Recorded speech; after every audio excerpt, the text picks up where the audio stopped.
ఖచ్చితంగా ఇస్తాము అని అంటున్నారు. అంతేకాకుండా అందులో భాస్కరాచార్యుల వారు కూడా ఎవరైతే మనకి గురుస్థానంలో ఉన్నారో భాస్కరాచార్యుల వారు వీరికి అందరికీ కూడా వీర కంకణాలను ధరింపజేస్తూ ఉన్నారు.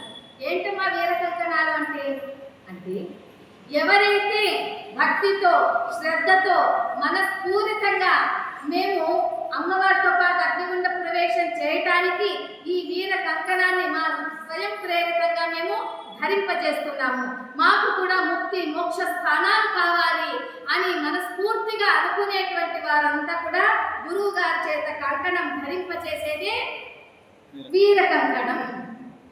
ఆ విధంగా వీర కంకణాలతో కూడా వాళ్ళు ధరింపజేస్తూ ఉన్నారు. ఈ 612 గోత్రికులంతా కూడా ఈ విధంగా కొంచెం ఒక అడుగు వెనక్కి వేస్తూ ఉన్నారనమాట.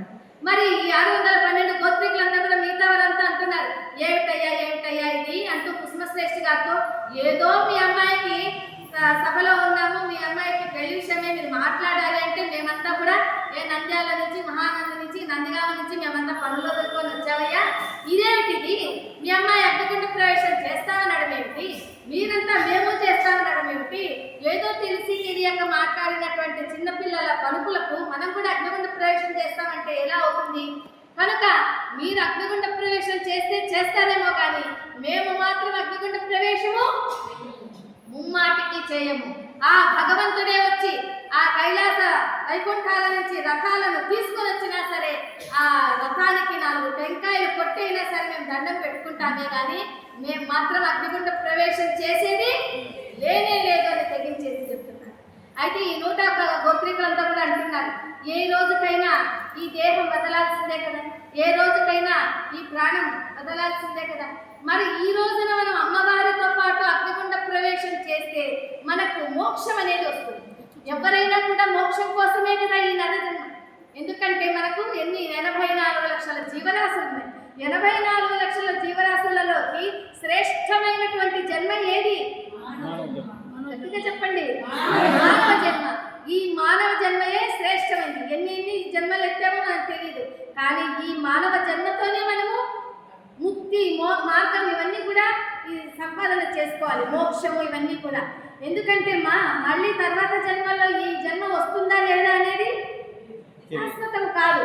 మనం ఉన్నప్పుడే, ఈ శరీరంతో ఉన్నప్పుడే మనం ఇలాంటి పూజలు ఇవన్నీ కూడా భక్తిగా శ్రద్ధగా ఆచరిస్తూ ఉండాలి. కనుక ఈ భక్తి శ్రద్ధలతో వీర కంకణాలు ధరింపజేస్తున్నారు అమ్మవారు. ఆ విధంగా అహింసని తత్వాన్ని వ్యాప్తి చేస్తాను, అగ్నిగుండ ప్రవేశం చేస్తాను అని బోధించేసరికి. ఎందుకంటే ఎన్నో యుగాల నుంచి ఇప్పుడు మన కృతయుగంలో ధర్మం అనేది 4 పాదాల నడిచింది. ఆ తర్వాత త్రేతాయుగంలో 3 పాదాలు ధర్మంగా ఉంది, 1 పాదం అధర్మంగా ఉండిపోయింది. తర్వాత ద్వాపర యుగంలో 2 పాదాలు ధర్మంగాను 2 పాదాలు అధర్మంగాను నడిచింది. ఆ తర్వాత ఈ కలియుగంలో 1 పాదమే ధర్మము, 3 పాదాలు అధర్మంగా ఉన్నటువంటిది. కనుక ప్రతి యుగంలో కూడా కృతయుగం నుంచి కూడా త్రేతాయుగం నుంచి కూడా ఎంతో మంది రాక్షసులందరినీ కూడా సంహరించడానికి భగవంతుడు వివిధ అవతారాలను తీసుకుంటూనే ఉన్నాడనమాట. అయితే ఏ అవతారంలో అయినా కూడా, ఏ యుగంలో అయినా కూడా దుష్టులందరినీ ఏం చేస్తున్నారు? సంహరించేస్తున్నారు. అయితే ఆ సంహరించిన తర్వాత దుష్టులు ఇక్కడ లేకుండా ఉన్నారా?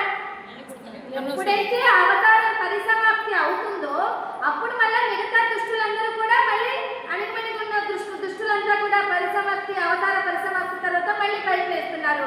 మళ్ళీ వాళ్ళంతా కూడా ఆ దుష్టత్వంతో అలాగే ఉండిపోతున్నారు. అయితే ప్రతి యుగంలోనూ ఇలాగే ఎంతమందిని సంహరించాలి, అలాగే అందరినీ ఈ యుగంలో కూడా సంహరిస్తూ పోతే అందరూ శవాలే, చచ్చిన శవాలే, రక్తపు టేరులే, కానీ వారిలో దుష్టత్వం ఎలా తప్పుతుంది? అందువలనే ఈ యుగంలో అమ్మవారు ఇలా దేహాలను సంహరించటం కాదు, వాళ్ళ మనస్సును మార్చాలి, అహింసా తత్వంతో వాళ్ళ మనస్సును శుద్ధి చేయాలి అని బోధించేటువంటి తత్వమే అహింసా తత్వం. మొట్టమొదటిగా అమ్మవారు అహింసా తత్వాన్ని వ్యాప్తి చేసింది కనుకనే అహింసా జ్యోతి, అహింసా తత్వ బోధిని అంటూ మనం వాసవీదేవిని కీర్తిస్తున్నాం.